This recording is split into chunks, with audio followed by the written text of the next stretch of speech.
ஐயா சாமி அம்மா புள்ள எல்லோருக்கும் வணக்கம். வீடியோ போட்டு ரொம்ப நாள் ஆச்சுல, அதான் சரி ஒரு பேங்கோட ஆரம்பிக்கலாம் அப்படின்னு சொல்லிட்டு இன்றைக்கி நம்ம என்ன பார்க்க போகிறோம்னா ஃப்ளஃபி பேன்கேக். வாங்க எப்படி செய்யறதுன்னு பார்க்கலாம். இன்றைக்கி நான் வந்து 2 பேன்கேக் செய்ய போகிறேன். அதுக்கு வந்து 1 முட்டை வந்து போதும்.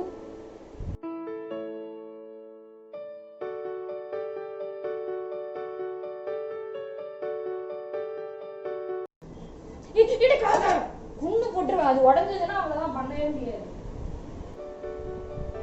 பயந்துட்டிங்களா? அது ஒன்றும் இல்லை, எங்கள் அண்ணன் டிஸ்டர்ப் பண்ணிக்கிட்டே இருந்தான், அதான் நல்லா கத்தி விட்டேன். இப்போ வந்து நான் எக் யோக்கை வந்து தனியாக பிரிக்க போகிறேன். எனக்கு வந்து இந்த மஞ்சள் கருவெல்லாம் தனியாக பிரிக்க தெரியாதுங்க. நான் வந்து 2-3 தடவை தான் வந்து எடுத்திருக்கேனே. அந்த 2-3 தடவை எடுத்தப்போ இந்த மாதிரி பாட்டில் வச்சு தான் ட்ரை பண்ணேன். ஃபஸ்ட்டு வந்து லைட் ப்ரெஷர் கொடுத்தேன், அப்போ வந்து ஆகலை.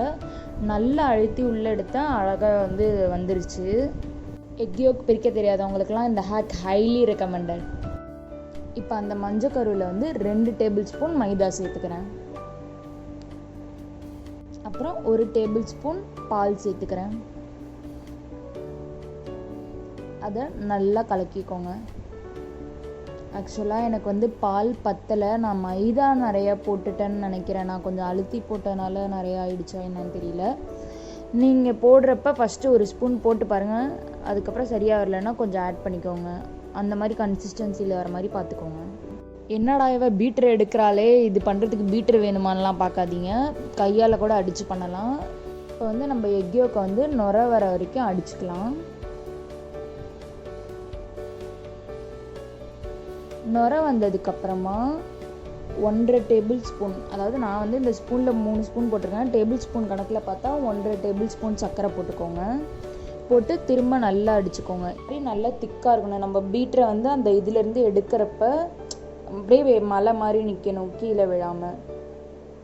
அதுலேருந்து கொஞ்சமாக எடுத்து வந்து இந்த எக் யோக் மிக்சர் வச்சுருந்தோம்ல, அதில் கொஞ்சம் போட்டுக்கோங்க. ஃபுல்லாக போட வேணாம், கொஞ்சம் மட்டும் போட்டு மிக்ஸ் பண்ணி எடுத்துக்கோங்க.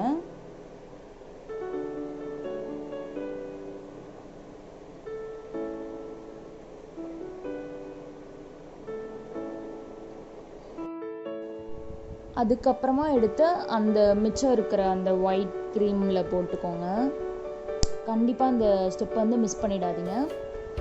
அதுக்கப்புறம் வந்து இதை நம்ம வந்து ஃபோல்டு பண்ணி மிக்ஸ் பண்ண போகிறோம், ஓகேவா? அப்படியே கலக்குன்னு கலக்கக்கூடாது, ஓகே? இப்படி எடுத்து இப்படி ஃபோல்ட் பண்ணணும். இருங்க, இன்னும் கொஞ்சம் தெளிவாக காட்டுறேன்.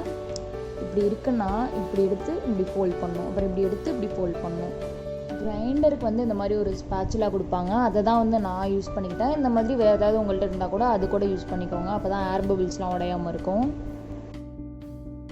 இப்போ நான் வந்து ஒரு பேன் எடுத்திருக்கேன். அந்த பேன் வந்து சூடானது கொஞ்சம் கீ போட்டு தடவிக்கோங்க. அதுக்கப்புறம் நான் கரண்டி யூஸ் பண்ணி அந்த பேன் கேக் போடுறேன். கரண்டியே யூஸ் பண்ணுங்கள், எனக்கு தெரிஞ்சு அதுதான் பெஸ்ட்டு. சாஃப்டாக ஹேண்டில் பண்ணுங்கள், ஹார்ஷாக ஹேண்டில் பண்ணிங்கன்னா பபிள்ஸ்லாம் உடஞ்சிரும். இந்த ஃபுல் ப்ராசஸ்லேயுமே நீங்கள் சிம்மில் தான் வச்சுருக்கணும், வேறு எதுக்குமே மாற்றவே கூடாது. அதுக்கப்புறம் கொஞ்சமாக தண்ணி ஊற்றிக்கோங்க. நான் வந்து 2 பேன் கேக் பண்ணுறேன். நீங்கள் ஒரு பேன் கேக் பண்ணுறதா இருந்ததுன்னா 2 ஸ்கூப் போட்டுட்டு மூடி வச்சுட்டு திரும்ப ஒரு 2 நிமிஷம் கழித்து எடுத்து 2 ஸ்கூப் போட்டு மூடி வச்சிங்கன்னா நல்லா ஹைட்டாக வரும். இப்போ வந்து இதில் பெரிய டாஸ்கே இந்த திருப்பி போடுறது தான். போன தடவை நான் செம்மையாக சொதப்பினேன் திருப்புறதில், இந்த வாட்டி பார்ப்போம். கரெக்டாக திருப்பிட்டேன். ஓகே, அடுத்தது எப்படி வருதுன்னு பார்க்கலாம். கமான். எஸ், அதையும் கரெக்டாக திருப்பி போட்டுட்டேன். அதுக்கப்புறம் திரும்ப மூடி வச்சு 5 நிமிஷம் வேக வைங்க. இது மாதிரி 2 சைடும் ப்ரௌன் ஆகிற வர மாறி மாறி திருப்பி போட்டு பார்த்துக்கோங்க நீங்களே. இப்போ வந்து நான் உள்ளே எப்படி இருக்குது அப்படிங்கிறத வந்து பிச்சு காட்டுறேன். நல்லா நோட்டீஸ் பண்ணுங்கள். இங்கே பாருங்கள், அப்படியே ஒரு ஃப்ரெஷ் கேக்கை வந்து இப்படி பிச்சிங்கன்னா எப்படி வருமோ அதே மாதிரி வருது.